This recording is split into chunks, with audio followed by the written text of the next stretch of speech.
So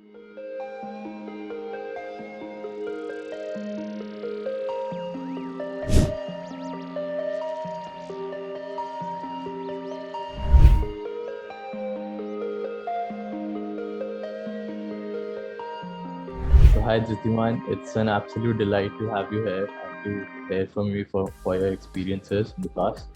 I think we look forward to learn a lot from you.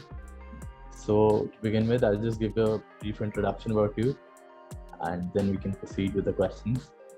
So hello guys, welcome to another session of Excel Forum. Today we have Mr. Dhritiman Sengupta. Mr. Dhritiman has over 15 years of work experience. He is currently working as the National Head Corporate Sales and Strategy Accounts at Randstad India. He is a total talent architecture specialist and has handled executive search, RPO, senior and mid-levels hiring, Flexi staffing, technology staffing, sales and trade marketing, engineering specialty staffing, and a lot more. So we are glad to have you here with us, sir, and looking forward to gaining some valuable insights from this conversation. So thank you so much, Asim, and all. It's my pleasure and great to be here. Likewise, sir. So to begin with, we'll get on with the questions. We have a list of questions for you, and I think Raisa can take it forward. Yes, thank you, Asim. So, sir, we would like to know, how did you end up choosing an HR industry? I mean, was this your first interest, primary interest, while you were pursuing your studies or your career? Did you think about it before you came into this industry, or was it by a chance or something? Were you really interested in it? So it's a long story. I will cut it short and very interesting, by the way. So I did not choose HR as an industry in the first place, to be very honest. I'm a physics honors graduate, and after that I was preparing for CAT, and when I got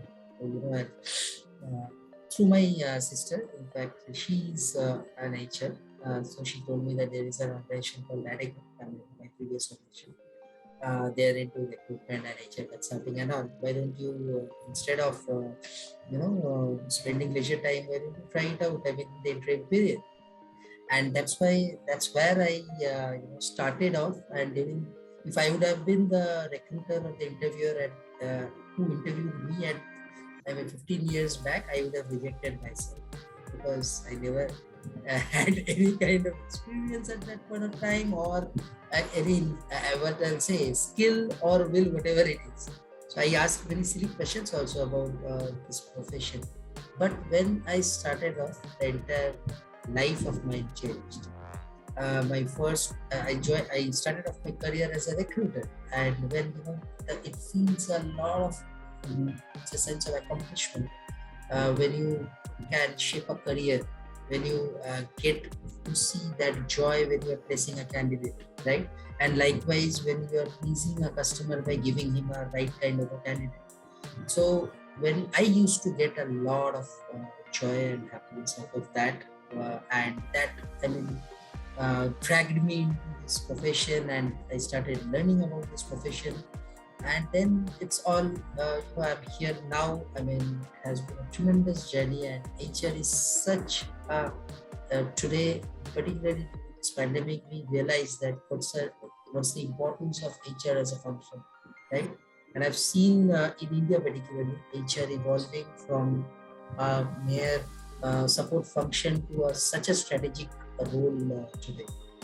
They are playing in any organization, any industry, right? That answers a lot of queries, sir. So I see. Okay, pick up the next question. So I'll go next. So how was your overall journey so far? Like, you worked as a business development head as well. So in that case, what are the kinds of customers and clients you feel most challenged from and most comfortable with? Okay. So, by the way, in Randstad, I started off my career in the sales function. That's also, quite a different challenge, because in my previous organization, I was totally into operations. Never did sales. So I thought, hey, why not I try it out? And again, when I came into this sales as an organization, what triggered me and what is keeping me going is, I mean, when you again can support a customer, particular customer, in helping them to win in their own field, it gives a lot of pleasure, happiness, sense of accomplishment, whatever you say. So that's very, very important. Of course, in my current capacity or over the years, I have interacted with many of the CEOs, many of the CHROs, CIOs, CFOs, in a nutshell, CXOs of the world. And even I've worked across the ladder, because it's about the interacting with the users, interacting with the influencers, interacting with the decision makers, right? I mean, when you are picking and choosing particular key customers in one of my portfolio, it is very important. So you have to work with the different kind of customers and different kind of experience skill sets within the organization itself, right? And you see my profile, my inclination has always been towards the CPE vertical. I mean, that is primarily manufacturing, engineering, infrastructure, all this space. But over the years, again, exposed myself and tried to leverage my experience on other industries in parallel. So, while interacting with customers, yes, some of the customers on prima facie look like, yes, it's a challenging customer. Some of the customers are felt easy to go. But if you ask me, I always felt that those customers who are demanding, those customers who are challenging, those customers who are, I mean, not that easy to go, if you keep them close, if you strive hard to keep them closer, they will be one of your best friends going forward. I mean, because why they are challenging, the question is why they are not happy, why they are not satisfied, why, if you can understand that and use, I mean, anything, I mean, the entire concept of domain concept, I mean, you define it, you analyze it, and then come out with a solution instead of information bearer. I mean, I am the account manager. On one side you have the option to own it. I mean, I own the buck stops with me, and one side is, yes, I work with someone else, integrate and get it done. And on the other hand, totally, to be an information bearer and send it across to other teams and ask and depend on others to get it done, which of course you have to in the first place also. But it's all about that ownership. Then when you come out with a solution and can help the angry customer, can help the angry customer, and slowly but certainly transform into from a business development person or a salesperson to a trusted advisor. I mean, whom the customer will not only perceive you as a problem solver, but slowly but certainly they will start depending on you, seek your advice on critical tech while they will be taking critical decisions.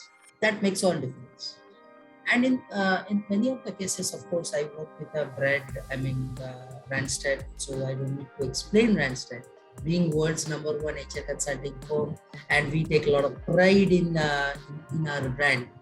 Like you guys, maybe you take pride for being an XLI alumni, right? Similarly, so we do more than what we are expected to do to live up to the brand value, live up to the brand promise. So there will be a normal thing that a lot of happy customers we also have, but again, today's world is very dynamic, right? It's a VUCA world. What you are perceiving now, I mean, what you feel that your customer is perceiving you as a quality service provider, the entire definition of quality can change overnight. It's so dynamic. So you need to have that agility. You need to have that ability to transform and to see customers evolving, customers transforming, right? And you act accordingly. You act proactively to live up to it. and help them win in their own KPIs, in their own areas, that makes all difference. It's a continuous improvement process, and we go for it. I mean, every day, every moment, we do it. And it all boils down to your passion. It's my passion. So, and my passion is driving. So one thing I wanted to understand is, what is the first thing that you see when you try to align the skills of an individual with his job role? So in today's interview process, it has changed drastically. I mean, it depends on interviewer to interviewer, it depends on role to role. But more than skill, it's all about the will.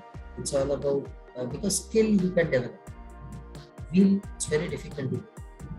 So being an interviewer, we look at the right kind of attitude. I mean, we look at the softer parts of it. I mean, is the person has that kind of sponginess, that agility, ability to unlearn and learn, which is very, very important.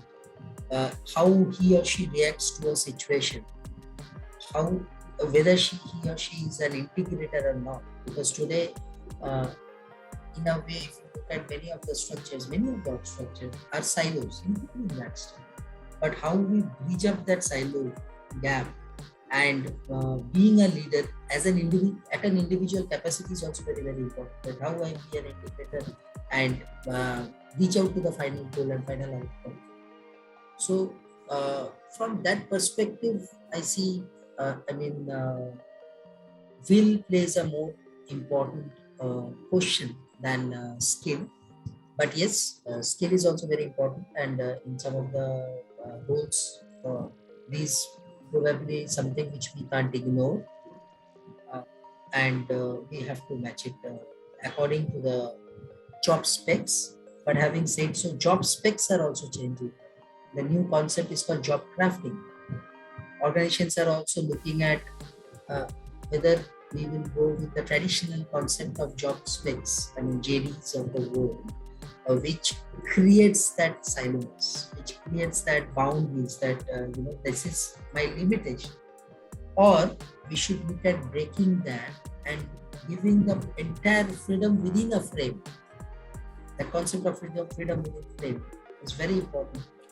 So both organizations also on the one side are taking a lot of measures towards this.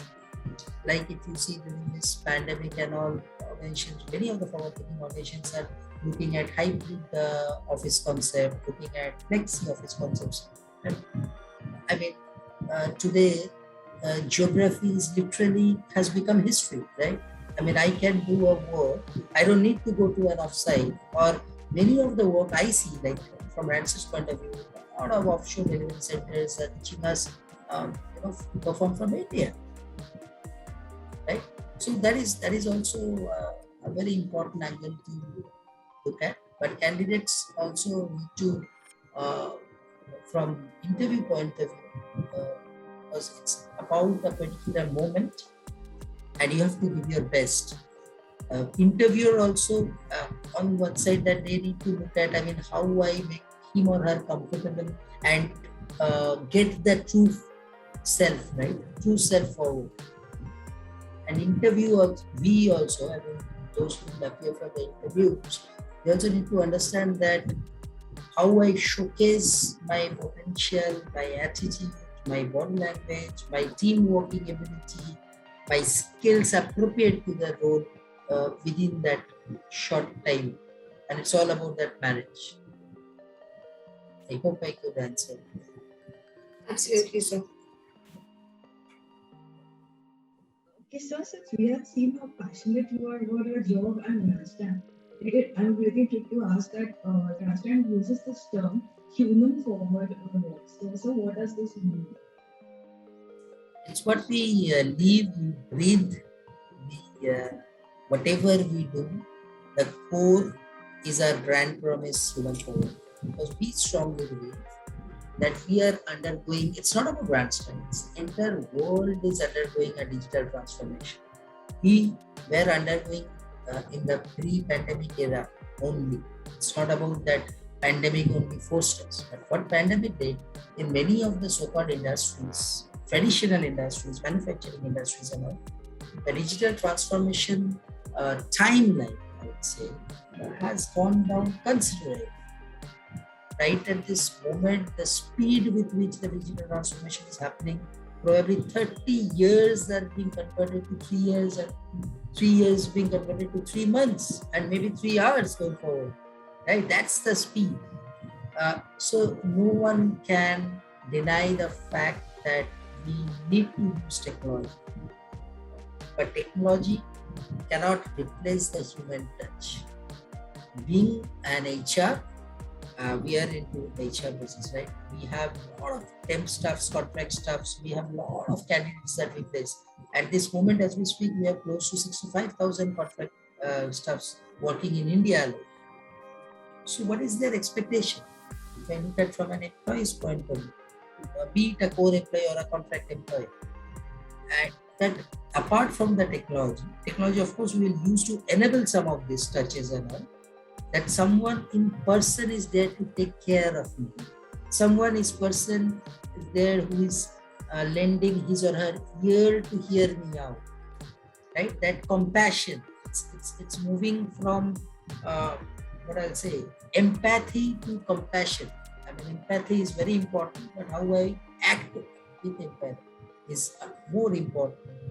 So a human forward is nothing but our brand promise that we will leverage on best of the technologies, but that doesn't mean that we will not or we will create distance between employees. We will have that reach further, reached up the gap and be closer to the employees, be it contract or be it our candidates on the space. Okay, so that was very interesting. So just following up with Raisa's question, so what I understand is Randstad tries to transform like the society with one individual at a time. And I believe in doing so, you learn so much more about the society, the ecosystem, and the different aspirations and objectives of individuals. But do you see this transformation taking place at a future date in various organization structures and values of those organizations, where their customers are finally recruited for? I see it's happening. I don't see it's. I am not waiting for the future to speak about this or to advocate this. But if you look at any of the forward-thinking organizations, if you're looking at any successful organization in the first place, those who are doing well in spite of pandemic, right? They're all considering people as their biggest asset. They're all considering people as not just only an asset, but I mean their nucleus, their core of whatever they do. So, and like you said that this has a direct link or correlation with the previous question, that is human touch and human forward. I mean, if I suppose I have 65,000 contract staffs. In a few years back, I used to hear in this industry, in the temp staffing industry in India, which still I believe it's undergoing a lot of change and need to undergo a lot of change. But a lot of changes have happened from the positive thing that for many of the consulting firms, it's numbers. Right? I have 1,000 headcount with so many XYZ company. But if you really want to make a difference, you have to have one individual at a time to deal with, to make an impact, to make him happy, to make her satisfied. And that's when he or she will not only continue to work, attrition will come down, but also, happiness is the ultimate quotient. I mean, he or she will try to excel because we are creating a sense of belongingness. We are creating a sense of transparency, a culture, a strong culture, right? So that makes all difference. Employees are not numbers. Employees are human. So it has to be in the core of whatever we do. And that has been a strong philosophy of Randstad. Be it with our core employees, be it with any of the employees that we have on contracts with our customers, or the candidates that we place. So you spoke about the entire hiring industry, how it was affected during the pandemic. I want to understand from you, how is it recovering and what are the various challenges that you faced during COVID, since there was a really long gap in terms of hiring for most of the companies. First wave, to every one of us, it's not about Randstad.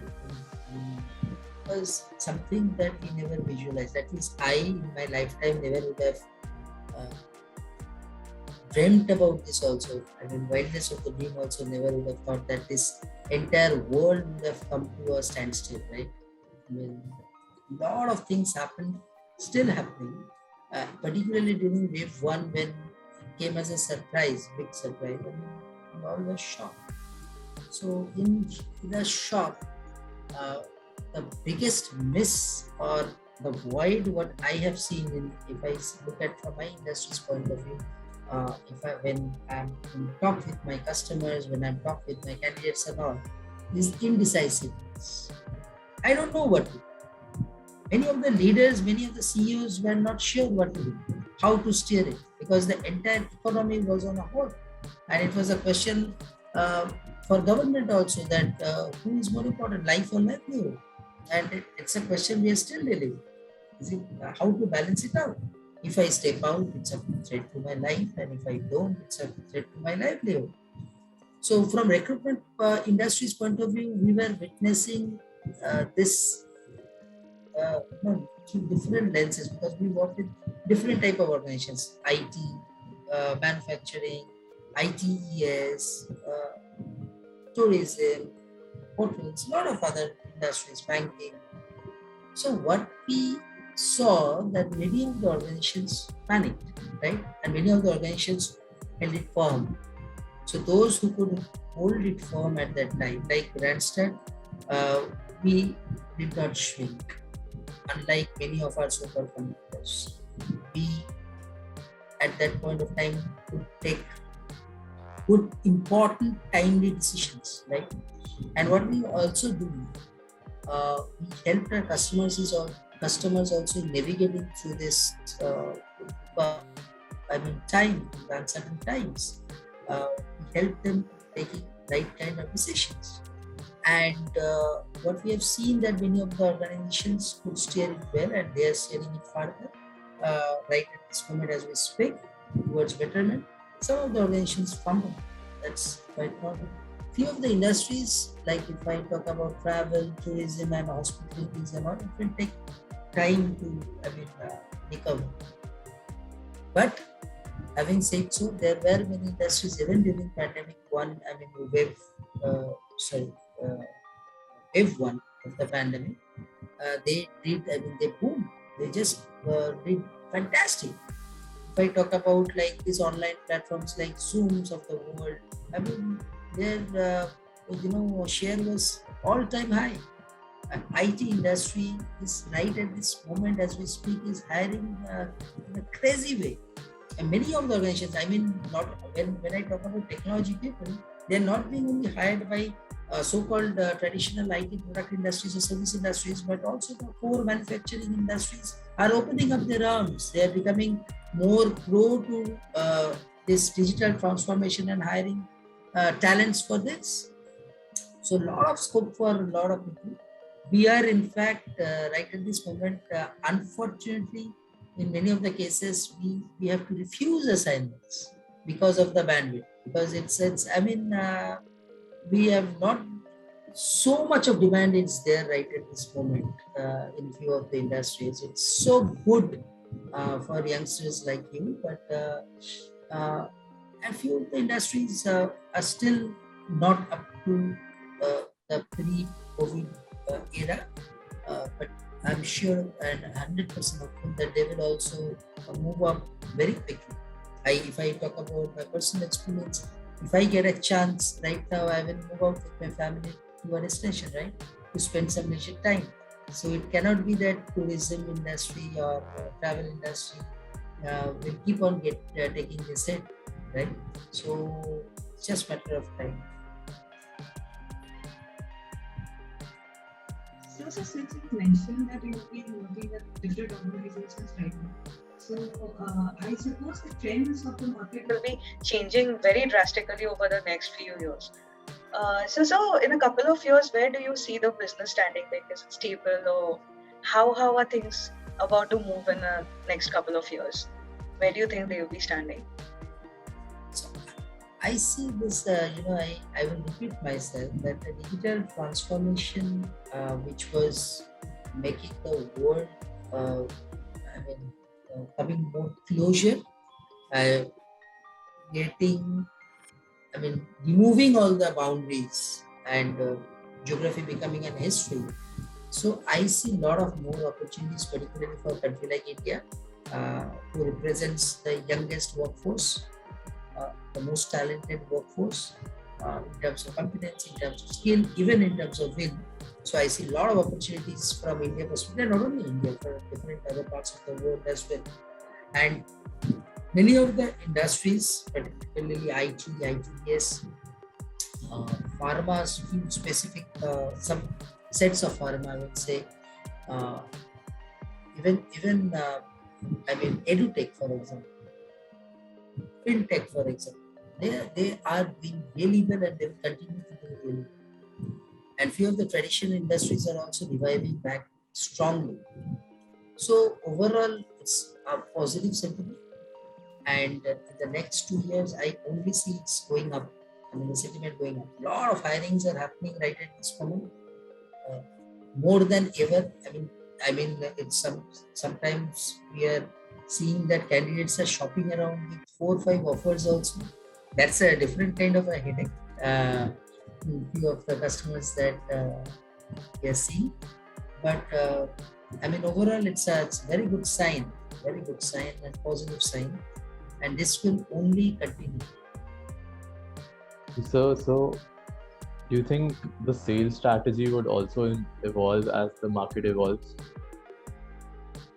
Sales, if I look at sales as a function, sometimes it's I would say not being understood properly by many, because from starting, during our childhood, if you look at it, we do a lot of sales to our mother, right? We negotiate, we influence, and vice versa. My mom also used to do a lot of sales to me, to feed me, to give some medicine which I never wanted to have. And it's the entire life cycle is all about sales, between spouses, between partners, any relation you take, whatever we do, in our life, sales is an integral part of it. If I just remove the term sales, this is what we do actually. So it's nothing different, right? Now, if I look at from professional, from our industry's point of view, corporate sales, if I look at that, so what we do, we help our customers to take an informed decision. We reach out to our customers, and from the product or the services that we know best, we can offer best. And end of the day, why a business exists? A business exists to solve a particular problem, to evolve a particular ecosystem, even which has a direct correlation to the society to a different level. Similarly, sales, right? I solve a particular problem through sales process. Like in a recruitment industry, we solve talent problem, be it on Flex, be it on Home, be it on a different model altogether, specialist model. It all boils down. Now, in the current world, or over the last more than 1 year or so, what we are seeing that sales activities in Randstad, by the way, has gone up, to give you a number, by 4x, and now we are taking it up to even 5x. And why it's possible? This is also, I see a positive outcome from the pandemic. Pre-pandemic, if you don't meet a person in person, there were reservations, particularly from traditional companies' point of view, traditional industries' point of view. They wanted to meet you in person, then only they will give you an appointment, and then the discussion will further go up. And one meeting, if you have to meet outstation, then it's a day. within the city also with the commute time, particularly in locations like Mumbai, Delhi, Bangalore, even Kolkata for that matter. It used to take almost half a day. Within that particular time now, I am being able to meet at least 5 times the number of people that I used to meet earlier. In a particular meeting today, when you are with an agenda to identify the problem, to understand where I can really add value, and then share perspectives, because customers are also very, well informed now before meeting only, right? Every customer, I being a customer, if I buy anything, I am already into the buying process before I meet the shop owner or something. I am already studying it, knowing it, everything, right? So it's all open. Informations are plenty. I mean, information is also a problem. To be plenty of information. So what kind of information I need to give, which will be useful and all, I may not alone will be the right person to be present. Online virtual meeting like today, what we are doing, gives us an opportunity to align more in a better way, to get more stakeholders in the meeting, and so that one meeting can be more meaningful, more productive, and can lead us to a conclusion rather than having series of meetings to solve series of issues or queries, right? So the activities in most of the industries I see have gone up as per sales is concerned. It's more of digital sales today, but personal touch, there is no replacement. So even if you meet in Zoom, ultimately you're meeting in person. It's all about in mind how, and I see many of the CEOs of traditional companies also have changed their mindset, are changing their mindset. They're more open to meet in person, over virtual, right? That helps. This is one of the strategies. I mean, it's a question which I can keep on talking for many days, but this is just one of the angles that I thought of sharing with this. So I wanted to understand from you, what is your view on technology enabling sales these days, and in which one would you personally like to invest your budget and time in? So technology today is something like we live, we breathe. I mean, it's part and parcel of our life. Right? In sales also, technology has to be used effectively.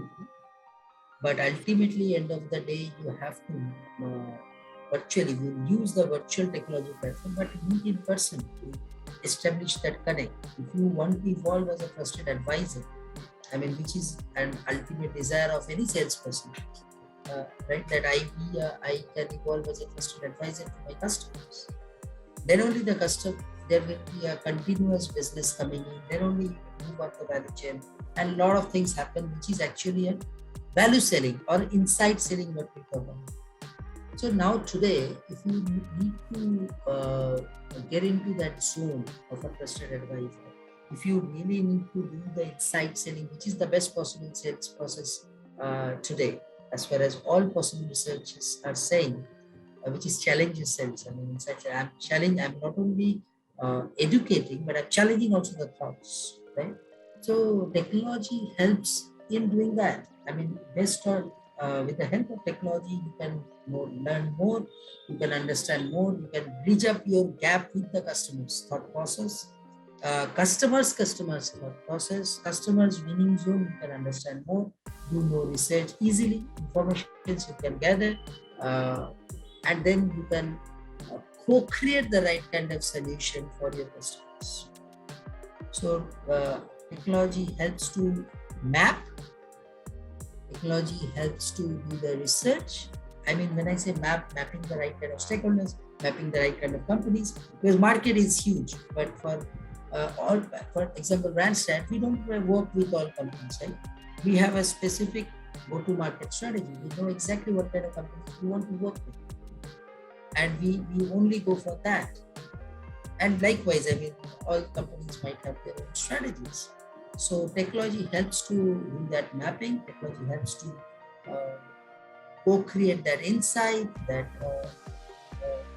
preparation, and ultimately that the solution that the customers will need. So I think Dhritiman, we are out of time here.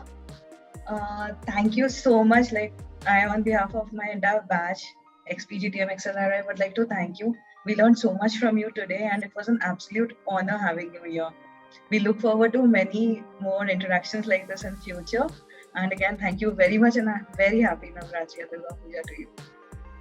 Thanks, Raisa. I hope I could, I don't know, I shared a few of the perspectives from my side to the questions. As I said at the start, there are many other perspectives that we can bring on each of these questions, right? But keeping in mind the time frame that we have, I thought of sharing one of the angles. Hope it was useful. And I also love this interaction, and I love it normally interacting with like you. Thanks for inviting me and giving me this opportunity. Thank you so much. It's a pleasure. Thank you so much, sir.